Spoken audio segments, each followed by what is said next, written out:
Mental health first aid is an 8-hour course that's designed to introduce the signs and symptoms of mental illness and how to recognize it for officers who are just beginning their careers.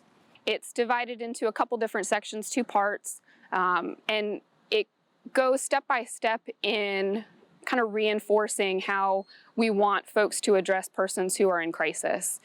From the very basics of just identifying what mental illnesses we're most likely to encounter, to some of the resources that we can provide to them. When a police officer goes through the academy, they're given a lot of different training in dealing with police calls for service. But the reality of being in law enforcement and knowing what we experience, it's not always that simple. So being able to recognize mental illness is an important first step in how to get people the appropriate care that they need.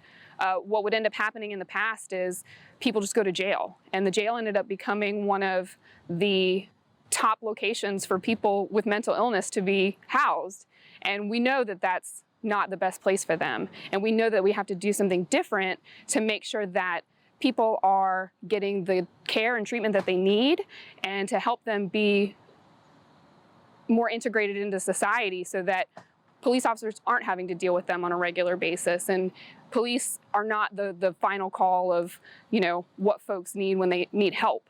Not every call that may sound criminal in nature is really that way. So for officers to be able to recognize that at a very basic level is extremely important, because just like in personal first aid, we're not EMTs, we're not firefighters. So we just need to give that immediate care so that someone more qualified with better resources can come in and take care of them. And that's exactly what mental health first aid can do for our officers.